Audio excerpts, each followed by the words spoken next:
So an hour and 30 minutes later, so now it's nighttime. We enter into Paris at night, and basically, her mom does business over there, so she's very familiar with all the hotels, all of that. So she took us to this hotel, and we paid just for one night, to sleep just one night.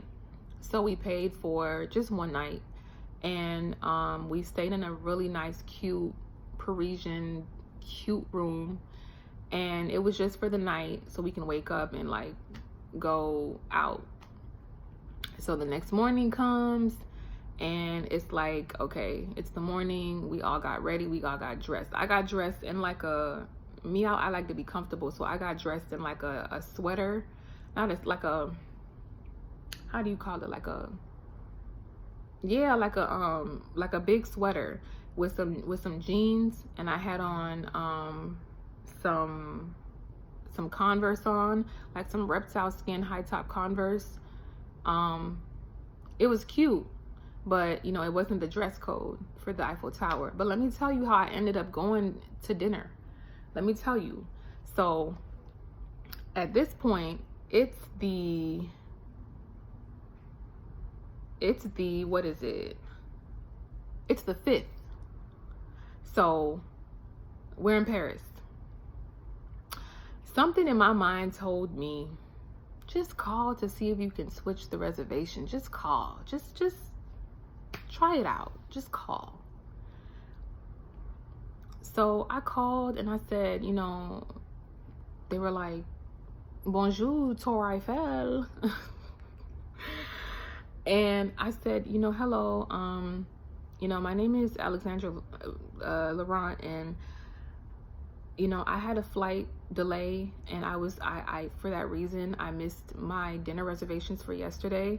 I wanted to know if there was any spot or any way that I can make up my dinner reservations. She said, hold on, let me look you up. She looked me up. She said, oh yeah, you had dinner reservations for yesterday at 2. I said, yes, I actually basically had a lot of flight difficulties, and that's why I wasn't able to make the dinner yesterday. But I wanted to know, is there any kind of spot or any kind of switch that can happen? She said, well, actually we have one last spot for today. We have one last spot for today at 5:30. And I was like, she said, you can definitely switch. I'm sorry for your flight situation. I understand. We actually do have one more dinner spot for 5:30. Can you come today at 5:30? I was like, yes, I can. And then she was like, okay, no problem. So I've switched your reservations for 2, and the dress code is this, that. The dress code, the dress code is no open-toed shoes, no jeans, etc., etc., etc. I said, yes, ma'am. I'll be there at 5:30. Boom. I said, Dorcas, bruh, guess what? We gonna be in the Eiffel, bitch. We're gonna be in the Eiffel. I just called and they switched our reservations. Oh my God, hurry. We gotta go. We gotta get to downtown. Like, we were so lit. Like, we were so lit in the car, and we were telling like her mom, like, guess what? We just switched the reservations. They allowed us to switch it. They said we have reservations for 5:30. And when we arrived, it was early in the morning. So when we came to Paris, it was probably like 11 a.m. or something like that. 11 a.m., 12 when we hit downtown. And it was while we were in the car driving from the outskirts of Paris, and we were and when we were entering Paris itself, because you have like little nearby cities and towns, and then you drive into Paris, like the actual Paris downtown. So I was in the car when I was, trying to switch. So it was successful. We switched. We lit, right? So we lit. But guess what? The light went out, because guess what? We looked down and we said, we don't have the right dress code on. I was punching the air. We were like, we don't have the right dress. I said, Dorcas, did you pack anything? Did you pack anything that, you know, like it's closed-toed, you know, formal? Nah. Dorcas has open-toed shoes on. I have jeans and a sweatshirt on. Looking like an American, pretty much. So now we got to go shopping, pretty much. So Dorcas's mom gave us a whole speech and was like, you know, teaching us about, you know, pocket pickers and how people, they know they can identify tourists and they'll basically come behind you and snatch your wallet or your purse. So if you see somebody walking behind you, turn around and, you know, make sure that you protect yourself, because they were letting us know that, you know, in Europe, they pocket pick over here. And I said, for real? In Europe? They said, yeah, because they know tourists come here all the time. They do that. And so Dorcas and I, we had our little like purses like real tight, because I had like a over the shoulder type of purse. We held that thing for dear, we held on those things for dear life when they told us that. So Dorcas's mom was like, okay, I'm dropping you off here and we're gonna come get you guys after you're done with the event in the Eiffel. And I said, okay.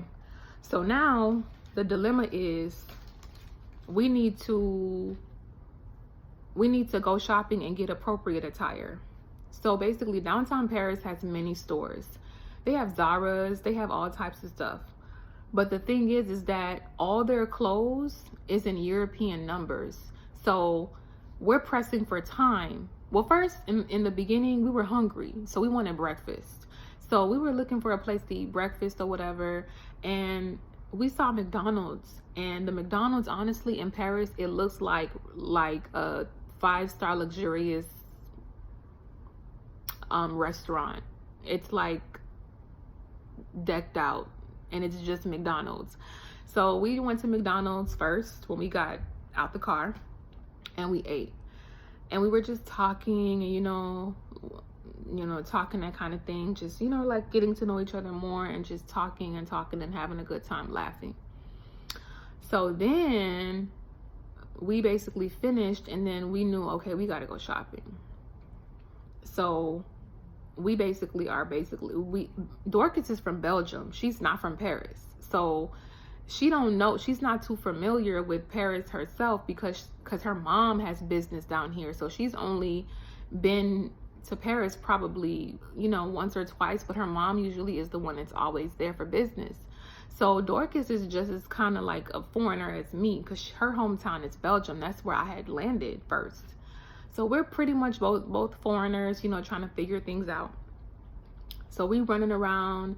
We started walking. We started looking at all the stores. There was a Zara's.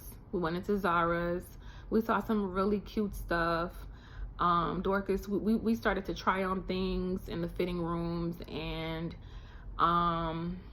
we were not really satisfied. So we decided to go somewhere else. So we went to like several other stores, and and we were just kind of lollygagging a little bit, like living our little best life in downtown Paris shopping. And and we just weren't really thinking about the time. By the time we looked up, it was like probably 2, 3. Yo, we haven't bought a thing. So we start you know, pressing, you know, or whatever, like pushing. And so we're basically now running down the block, like walking swiftly, you know, down the block, going into each store. Now, when you go into the stores and you're getting clothes, the clothes are in European numbers. So I don't know my size in European. So if you're like a size 6 or a size 10, it's like 2,400 in number in Europe, or 38, or I don't know my European number size. So pretty much I had to like look at it and see if I could fit it, try it on, and, you know, hopefully it fits, because by European numbers, I didn't know my size, and neither did Dorcas. So